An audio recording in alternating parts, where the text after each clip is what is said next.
Good morning students. तो पिछला class में हम लोग बताए थे कि गणित को समझने के लिए उसके बेसिक नॉलेज की बहुत आवश्यकता है और आप लोग बेसिक नॉलेज में बहुत चीज़ सीख चुके हैं, जानते भी थे पहले से, लेकिन थोड़ा सा भूल गए। तो आज हम इसी सिलसिले को आगे बढ़ाते हुए अलजेब्रा यानी जिसको हम लोग बीजगणित कहते हैं, हमने बोला अंग्रेजी को पॉकेट में रखना है, बैक पॉकेट में रखना है। तो बीजगणित के साथ साथ अलजेब्रा भी याद रखना है कि हम लोग अलजेब्रा पढ़ने जा रहे हैं। ठीक है, अलजेब्रा होता क्या है? तो अलजेब्रा एक ऐसा गणित है, बीजगणित एक ऐसा गणित है जिसमें ए से जेड तक के संख्याओं को जोड़ करके और अंक गणित के 0 से 1 के संख्याओं को 0 से 9 के संख्याओं को जोड़ करके बीजगणित बनाए गए। जैसे ए से जेड तक यानी कि अल्फाबेटिकल जो होता है ए से जेड तक होता है ना, और नंबर होता है 0 से 9 तक। ये दोनों को मिला करके और बनाया गया है। जैसे हम लोग पढ़ते होंगे बीजगणित में 2x, तो ये 2 क्या है? यह है ना, इसके बीच का चीज है कि नहीं, और ये ए से जेड तक का x है कि नहीं। तो इसमें देखिए चर मान और अचर मान दो चीज होता है। यहां पर होता है आपका चर मान, एक होता है चर संख्या, बोलिए मान बोलिए, एक ही बात है, चर संख्या, और एक होता है अचर संख्या।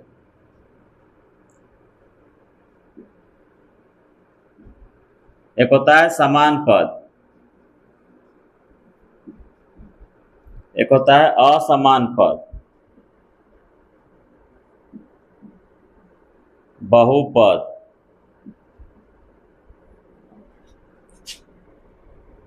फिर आ जाइए रैखिक बहुपद,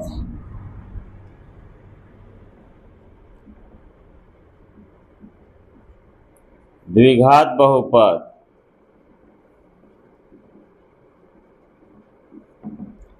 त्रिघात बहुपद। ये सब कुछ ऐसे शब्द हैं जो बीजगणित में यूज किए जाते हैं, उपयोग किए जाते हैं। आ रहा समझ में? ये ऐसे शब्द हैं जो बीजगणित में क्या किए जाते हैं, उपयोग किए जाते हैं। कुछ और भी आएंगे आगे और भी बताएंगे। चर संख्या माने क्या होता है? चर संख्या का माने हो गया कि x, y, p, q, a, b, c, ये सब जो है आपका चर संख्या होगी।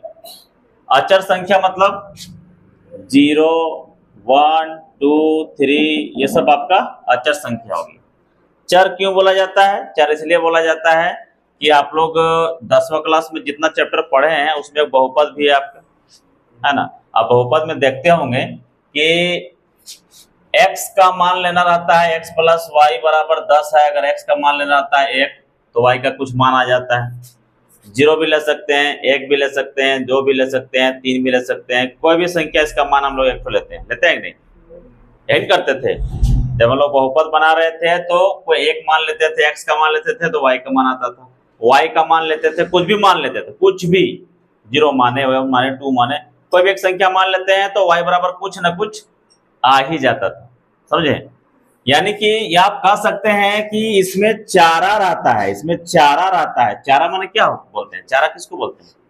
खाने वाला चारा होता है, और चारा का मतलब होता है चांस यानी रास्ता। तो इसमें चारा रहता है, इसलिए इसको चर संख्या की, चारा मतलब क्या, कुछ भी मान सकते हैं, रास्ता है, इसलिए इसको चर संख्या कहा जाता है। और एक होता है अचर मान, किसी का मान 1 है तो 1 है, 2 है तो 2 है, उसके बाद दूसरा मान सकते हैं क्या उसमें? इसलिए इसको अचर मान कहा जाता है। तो ये दो चीज समझ में आया, चर और अचर। अब लोग आते हैं समान पद और असमान पद। बीज गणित को समझने के लिए समान पद और असमान पद समझना बहुत आवश्यक है। बीज गणित का जोड़ करेंगे तो समान पद में जुड़ेगा, घटाव करेंगे तो समान पद में घटेगा, इसीलिए समान पद और असमान पद जरूरी है। समान पद का मतलब क्या? समान मतलब क्या होता है? समान माने बराबर। अब समान माने वो सामान नहीं, वो सामान होता है, समान होता है। सामान माने कोई वस्तु को भी सामान कहते हैं, वो नहीं, समान, समान, समान, समान माने बराबर, इक्वल। अंग्रेजी में नहीं भूलना है, पीछे पॉकेट में रखना है, हमेशा याद रखना है। इक्वल, सीबीएसई वाले हमारा मजाक उड़ाते हैं तो उनको जवाब देना है कि भैया सीबीएसई वाले हम भी आपसे कहीं कम नहीं है, लेकिन याद रखिए अगर हम हिंदी में पूछ दिए ना तो आपका पॉइंट गिला हो जाएगा, क्योंकि आप हिंदी नहीं जान सकते हैं, हमको पता है, लेकिन हम अंग्रेजी जान लेंगे। जवाब देते जाना है सीबीएसई वालों को कि आप लोग जो मजाक उड़ाते हैं सरकारी स्कूल वालों का, उसका जवाब हम लोग देंगे। अंग्रेजी को पीछे बैक पॉकेट में रखेंगे, लेकिन हिंदी में ही बनाएंगे। जब जरूरत पड़े तब निकाल कर ढिचके आओ, चला देना है, ठीक है, पीछे पॉकेट में रखना है, निकाल कर चला देना है, लेकिन काम करना है हिंदी से ही। तो हम लोग खूल बने करता है। तो चर संख्या अचर संख्या समझ में आ गया। अब आते हैं समान पद। समान पद जो होता है मतलब कि अगर हम 2x लिखे हैं, अगर हम -2x लिखे हैं, अगर हम 3x लिखे हैं -3x, या फिर x ही क्यों ना लिखे हैं, 5x लिखे हैं, 6x लिखे हैं, ये सब समान है। यहाँ कैठो x है, यहाँ कैठो x है, -2x है, यहाँ -3x है, यहाँ 1x है, यहाँ 5x है, यहाँ 6x है, सब समान है कि नहीं? अगर इस जगह पे हम कर देंगे 6y, क्या ये समान होगा? x रहेगा तब ना समान कहेंगे। या फिर हम x ही डाल देते हैं, चलिए x डाल देते हैं, लेकिन स्क्वायर डाल दिए, क्या ये समान पद है? क्या ये दोनों समान पद हुआ? नहीं हुआ। समझ रहे हैं बात को? अगर हम यहाँ पे 3z 6z डाल देंगे तो क्या ये समान पद हुआ? नहीं, x होना चाहिए, सिर्फ x होना चाहिए, उसके आगे कोई भी रहे कोई फर्क नहीं पड़ता है। यहाँ पर ये गुणांक कहलाता है, गुणांक, यानी x का गुणांक कितना है? यहाँ x का गुणांक कितना है? x का गुणांक कितना है? x का गुणांक कितना है? x का गुणांक कितना है? x का गुणांक कितना है? वेरी गुड, समझ में आया? तो ये गुणांक कहलाता है, यानी x रहेगा ही रहेगा, लेकिन उसका कोई भी गुणांक रह सकता है, वो समान पद कहलाया। ऐसा नहीं कि यहाँ 6x है तो हम समान पद में खाली 6x ही जोड़ेंगे, खोजते चलेंगे कहाँ 6x है तभी समान पद होगा, वैसा नहीं, x होना चाहिए तब ये क्या हो जाएगा? समान पद। अगर हम x ना लेकर के y लेते हैं, अगर y वाला रहेगा कि 5y -7y, ये भी समान पद है, ये भी क्या है? समान पद है। लेकिन अगर यही वाला ले लेंगे 2y² तो क्या समान पद हुआ? 2y³ ले लेंगे तो क्या समान पद हुआ? y की जगह में 2x ले लेंगे तो क्या समान पद हुआ? नहीं हुआ। समझे बात को? ये समान पद हो गया। अब हम लोग असमान पद में आते हैं। समान पद समझ में आ गया? समान पद हम क्यों समझा रहे हैं बीजगणित में, अलजेब्रा में? तो समान पद हम इसलिए समझा रहे हैं क्योंकि हमें ज्ञात होना चाहिए कि अगर बीजगणित का जोड़ और घटाव करते हैं, मुस्की आ गया हो तो, बीजगणित का जोड़ और घटाव करते हैं तो जोड़ा और घटाया जाता है समान पद में ही, असमान पद में जोड़ा और घटाया नहीं जाता है। ठीक है, ये महानुभाव कुछ कुछ बाद में आए हैं, उन लोगों से मैं आग्रह करूंगा कि जो भी बाद में आए हैं कृपया करके वीडियो को रिवाइंड करके देखते जाइएगा। जितने भी महानुभाव महाशया लोग अभी भी आप पहुंच रहे हैं, उनसे आग्रह है कि आप लोग लेट करते हैं, आप लोग कुत्ते का दुम है, कुकुर के पूंछ हैं, आप लोग सुधर नहीं सकते हैं। कुकुर के पूंछ कभी सीधा होता है? होता है का? नहीं होगा। उसको तुम पाइप में डाल के फ्रिज में डाल दो और फिर फ्रिज से निकालोगे ना, फिर तो करिए जाएगा।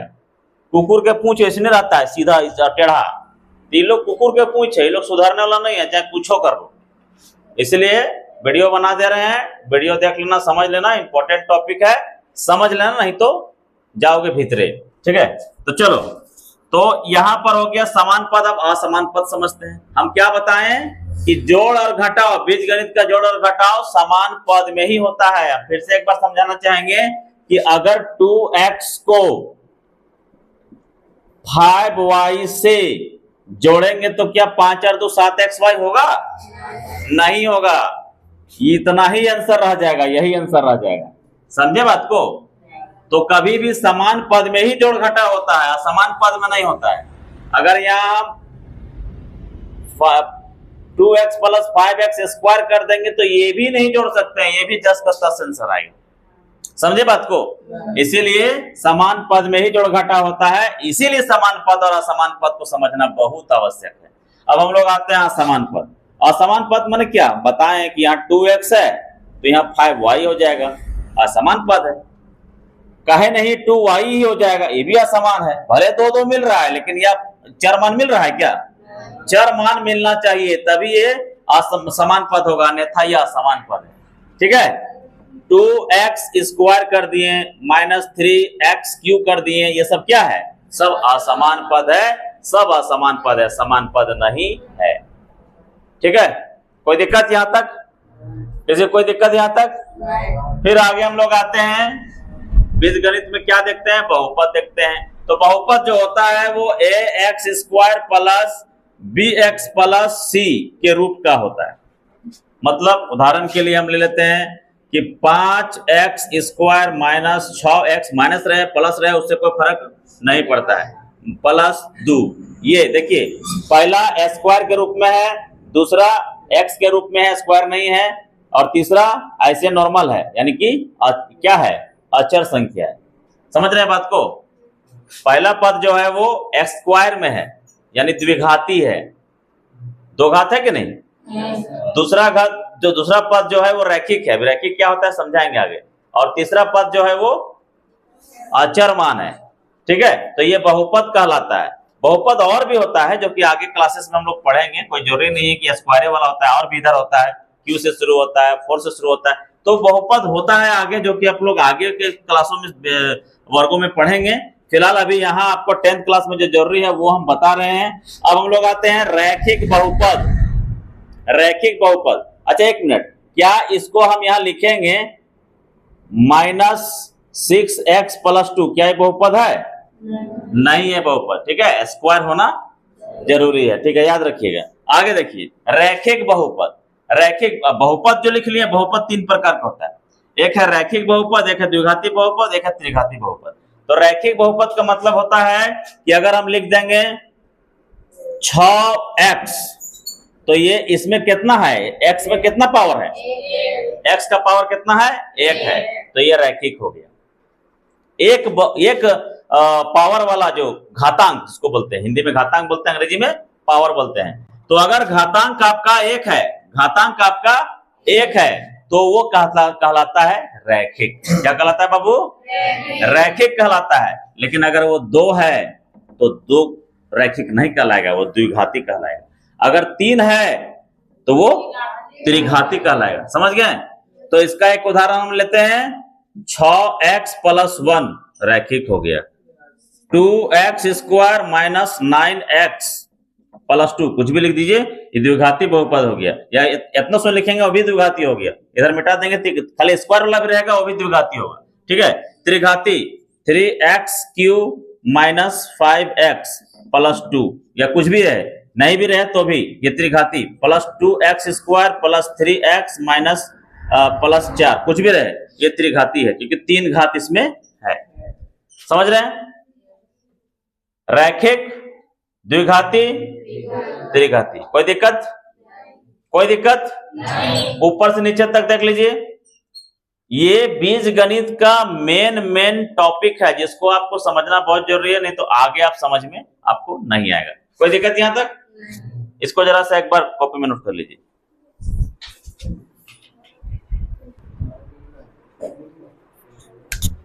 नोट कर रहे हैं ना? ये असमान पद में यह गलती से ऐसा हो गया, ये इसको 2y स्क्वायर कर दो, है ना? सब तो समान पद हो जाता ना, स्क्वायर लिखना भूल गए, स्क्वायर ही था, ये समान पद हो जाता है, इसलिए स्क्वायर डालना पड़ेगा। समान पद लिख रहे हैं ना? ठीक है, नोट करो।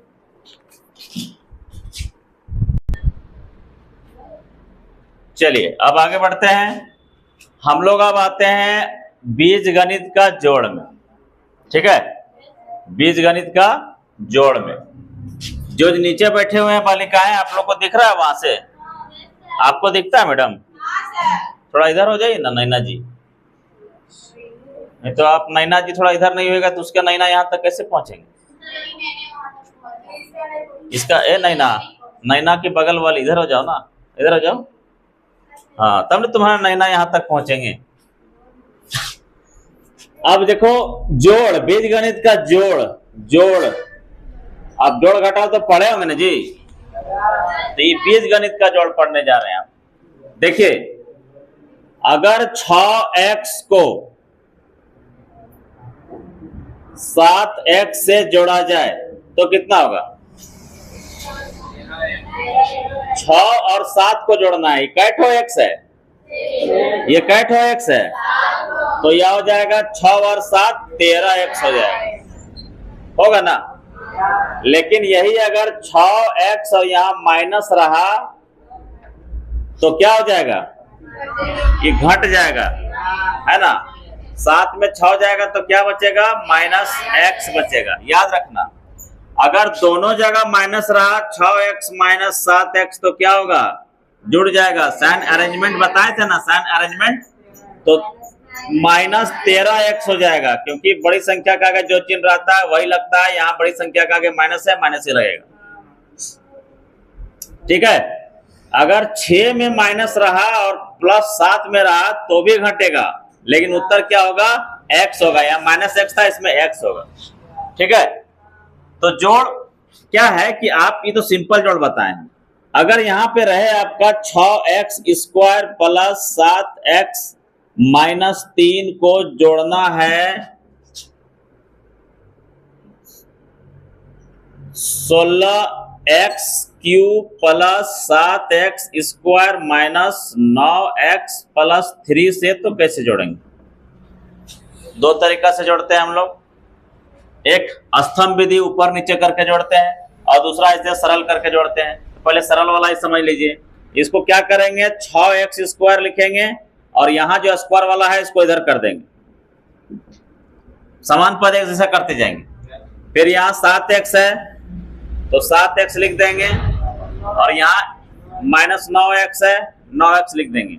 यहाँ -3 है, -3 लिख देंगे। यहाँ +3 है, +3 लिख देंगे। और इसका कोई जोड़ीदार है? नहीं है ना। ये बड़ा पद है ना, जहां चाहे वहां लिख सकते हैं, लेकिन शुरू में लिखिएगा तो ज्यादा बेहतर रहेगा, इसलिए उसे शुरू में ही खोज करके लिख लेना है। यानी x² से नहीं शुरुआत है, q से शुरुआत है, तो q पहले लिख लेंगे। अब यहाँ हम देखेंगे क्या इसका जोड़ीदार है? कहीं नहीं है ना, नहीं है, तो ये जस का तस उतरेगा 16x³।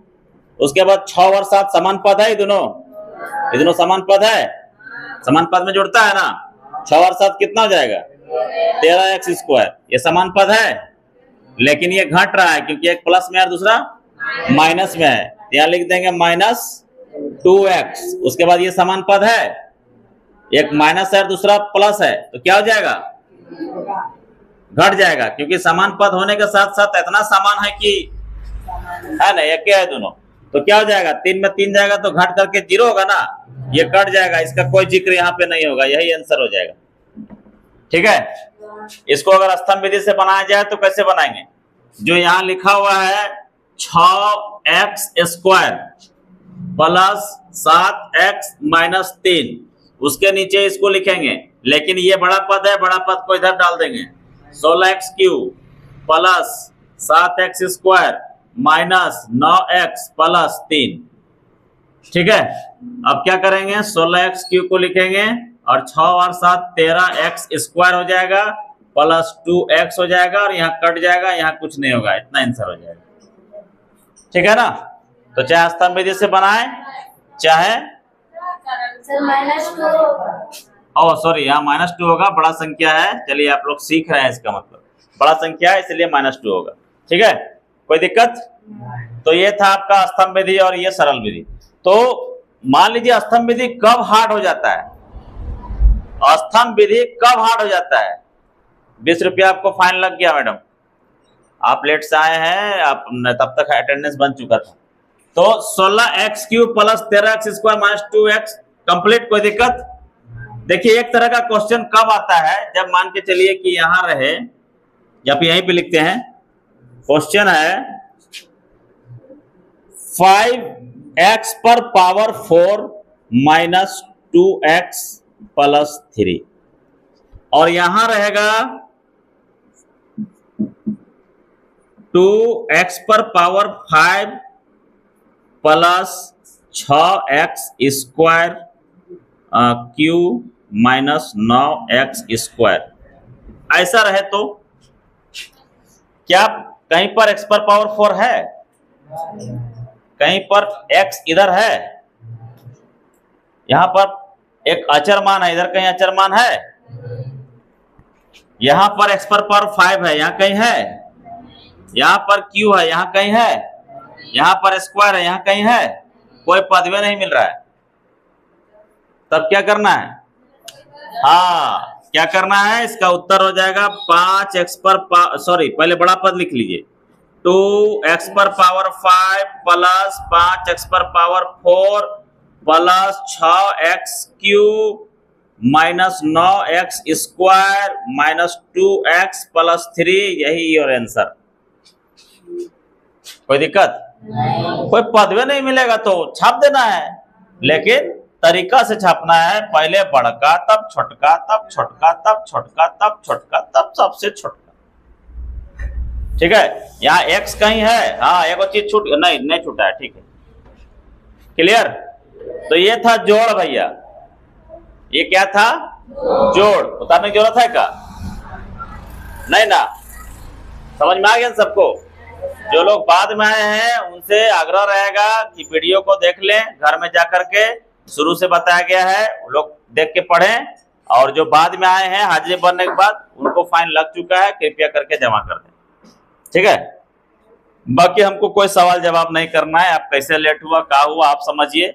आप भुक्तभोगी बने हैं, आपको देना पड़ेगा।